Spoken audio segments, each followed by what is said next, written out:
Oh, hey guys. Didn't see you there. What's going on? Just doing a little dry firing with the war belt on. You want to know what I'm running here? Oh, let me show you. Come here. Get over here. Get over here, buddy. Wow, what an intro, right? That was awesome. Yeah, we're just going over the battle belt today.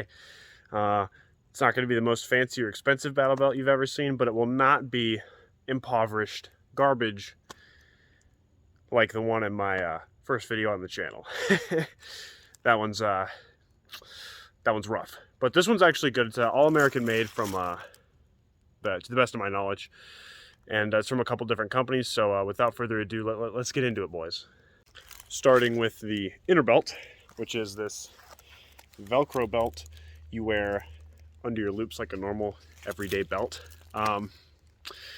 It's made by AWS, and so is the belt that everything is mounted to, is also an AWS belt. So we're looking at Condor, AWS, and then we're looking like at Ronin Tactics and other awesome belts like that up there. So it's not crazy fancy, but it's also not crazy cheap and garbage. So, you know, we're all about making the most out of our budget here, huh? All right, broskies. So we're going left to right here. I guess technically first we have the Cobra Buckle that's on both sides here. Not much to say about the Cobra Buckle except for it's kind of goated, kind of a slick daddy buckle everyone's using, and for good reason. For what it's worth, I've never had it come unbuckled. Yeah, Cobra Buckles are goated. So after the Cobra Buckle, we have this D-ring here wrapped in paracord. This is extremely important to me as I am frequently entering and exiting helicopters. And no, it looks cool. And then I can put this cool clip on it here to hold my gloves. These are okay gloves, I guess. I don't really wear gloves when I'm shooting that often. They're more for admin purposes and after a long day at the range. Usually I'll just put the left one on because my barrel and handguard are getting fairly hot. And, you know, basically, these are LA police gear gloves. You know, you can touch your phone with them. They're okay. Nothing fancy. Do you mind? I'm filming. Okay, going on to mag pouches here. We have S-Tac Kiwis. They're a Kydex insert inside of this little... what is this? I guess it's just nylon. They work pretty great. They fit, this is a USP mag, that was a Glock mag, you know, because it's a Kydex insert that basically does this, and then when you push the mag in, it spreads out. It kind of has really great retention on your magazines. So even though there's no top flap, you don't have to worry about them getting jostled out of there. Exact same thing with the rifle mag here. The rifle mag actually holds it really tight. Yeah, you can kind of see a little better here. It's just this piece of Kydex that bulges into the mag here. I believe this will fit the 5.56 mags, obviously, for like your ARs and your MCXs and probably AUG mags as well. And I believe, don't quote me, they fit 5.45 AK mags, but not 7.62. Alrighty, coming in hot next to our mag pouches, we have the dump pouch. This is an S-Tac mini dump pouch as well. And then the little strap here folds into it nice. It has a little Velcro on the inside. It's not very big. I don't really use the dump pouch very much. I don't really like dumping my mags.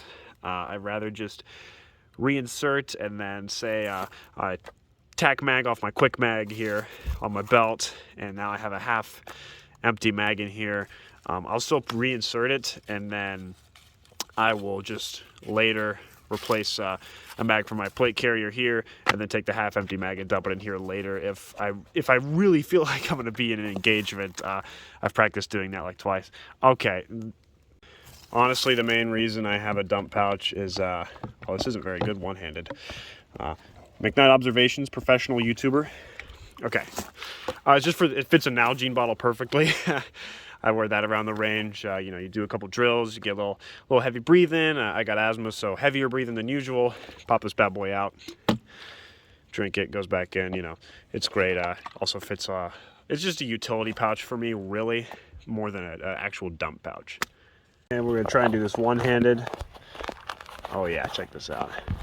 It folds up pretty dang small. That'd be obviously look a little neater with two hands, but it's not much wider than my med kit and my, you know, empty mag pouches here. So that's why one reason I like the mini, because once it's folded up, it takes up very little space. Okay, so that's a little neater. Up next, we have our medical, a must-have for most people on their war belts here. We have a T-Rex arms, tourniquet sling, tourniquet holder. It's not a unique product. A lot of companies make these, but I like T-Rex arms a lot, so I figured I'd support them. And then we have a Blue Force Gear micro trauma kit now. And basically this is full to the brim. So some people say they have trouble with it falling out. I've packed this thing like crazy thick. I haven't had it fall out yet, but also I'm sure people run around and LARP a lot more than me. So take my experience with everything on this belt really with a grain of salt. It has these pull tabs here. This one is kind of blocked by the dump pouch, but when I am wearing the belt, it's easier to grab because you have that curve there. Basically, you just yank this bad boy. This whole thing comes out. I won't get into what's in my medical kit. That's definitely a job for people like Prep Medic or Skinny Medic. Go to their channels if you want to know what you should carry in an IFAC. I'm not even going to try and be an authority on that. And last but certainly not least, we have the holster. Don't ask me what Safariland holster this is, because as everyone will point out, you've never heard this before, that, you know, man, Safariland has the worst names ever. Were there? Yeah, they do. Their names are, whatever. It holds a Glock 19 through 17. It holds a big boy 10mm Glock I have with a light on it. It's just a big Glock eating holster. It's got two methods of retention here. It's got this hood push down, and then it has the ALS, which I'm sure we're pretty much all familiar with. Okay, so removing our holster, it's on the QLS system. It's not that easy to remove, by the way. I kind of jump started that with both hands off camera. You pinch these down, and these forks here match with these rails here, and you just slide your holster on. It's on a, I don't know if this is a low ride or the mid ride UBL, Universal Belt Loop, I guess is what it stands for. I'm not sure. And then I have a T-Rex arms thigh strap because when you pull up your holster, this thing has a tendency to kick out. So I have the thigh strap on to keep it secure to my leg. I'll demo all that in a second. Why in the world do I have this? Why not just mount the holster directly? Well, sometimes we like running different guns here on the channel. This is a Usp45 holster. Don't worry, every gun's clear. No one cry. You know, hey, I'm low on 9mm. Guess I'll shoot the 45 today. This is a KT Aquila holster. It's kind of their custom duty holster. I may do a video on this if there's interest for people who have no idea where to get a light-bearing USP holster. We could do a video on that, but it's cool because now, you know, I've still got the thigh strap. I've still got pretty much the same ride as my Safariland here, and now I've got a completely different gun. And then another cool thing about the, you know, like I showed earlier, pop our mags out, put in our USP mags. Oh, look, now the belt's set up to run a USP just like that. It's pretty cool. I don't recommend training with a ton of different guns, but, you know, I've got one gun I train with in 45, one gun I stick with in 9mm, so just depending on what ammo prices are doing, because we all know that changes by the day. All right, let's pop it on, boys.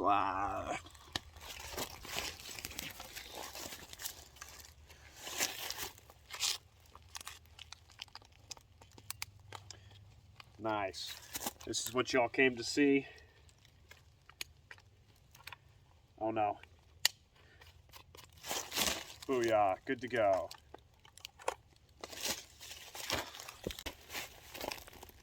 Alright boys, let's and girl. Let's demo some junk right quick. So we're still set up with the USP, don't worry. Everything's clear. So, you know, we go for our draw here. This has a similar locking system to the Safariland, it's a little different. Boom. Come over, we have our pistol mags. Bam, step out a little bit. Tac mag. Boom. we'll use our dump pouch the way it's supposed to, I guess. So go ahead and tack mag, dump, boom. Now we'll go ahead and demo the dump pouch the way I use it.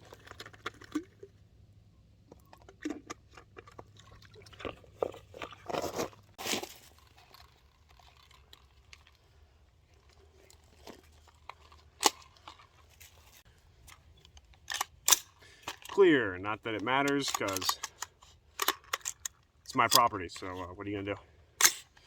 This is the return of the poverty, the impoverished tier rifle here. You'll all be extremely excited to see this bad boy return, I'm sure. Let's just do some dry fire drills right quick, eh? You know, we all love those. That's super exciting to see on YouTube. Someone not shooting ammo because they're poor. We got a bolt lock. We're gonna drop the empty mag here. It's full, but no bullets are going in. Tack, reloading off of the empty.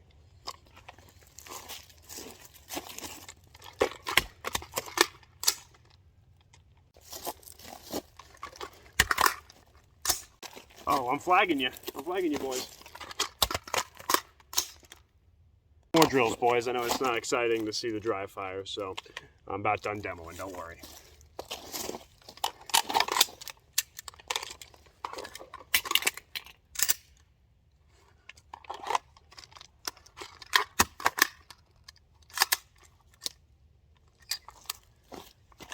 Yeah, that was kind of quirky. I'm not sure if y'all could see what happened there, but I dropped my AR on an empty bolt actually, and it hit somewhere on my belt, probably the Cobra Buckle, and actually closed the bolt. So we had to do one of those janky, you know, one of those bad boys. Yeah. Oh. Isn't it nice to mess around with your kit and see what can go wrong and experiment like that? It is. I don't know if it's of any interest to see a real-time holster swap here. Probably not, but we're gonna do it anyway. That easy. Oh. Oh. Oh. Yeah. Oh. Oh. Oh, God.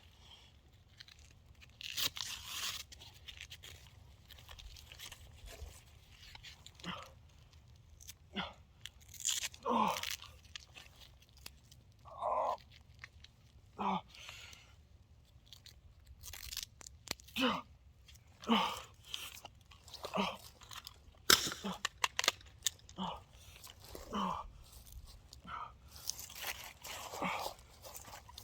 Oh. Whew. Listen, if you've never actually practiced putting a tourniquet on you, you really need to do that. If you carry a tourniquet but have never practiced self-application, or at least doing it, you know, dummy on another thing, please do it at least once, and then, you know, film yourself looking like an idiot. You know, but that's about it for the video, boys. Not really sure what else I could show you. Just a quick overview of the belt in case y'all cared. You'll see it. This isn't going to change for a long while, so you'll see this in a lot of videos. So if you ever have any questions about the belt, I'm just going to defer you back to this video if that works for you. Appreciate you guys watching. Follow me on Instagram, McKnight Observations. I've got like maybe 2 posts on there by now, so it'll actually be worth it to... It's not worth it, but just give me a follow. It makes me feel good. Like the video because you liked the video. Let me clean some grass and dirt off my barrel here. And yeah, we'll see you in the next one, boys. Really appreciate it. One last thing before I go. As of time of filming, I have 47 subscribers. I wish I could thank each and every one of you individually. I thought I'd still be on like, you know, my 2 family members and my girlfriend subscribing to me by now. So I really appreciate you guys coming in and subscribing and actually wanting to watch my videos. Get a couple comments here and there. It makes me feel great. I just want to say I appreciate you guys. Alrighty.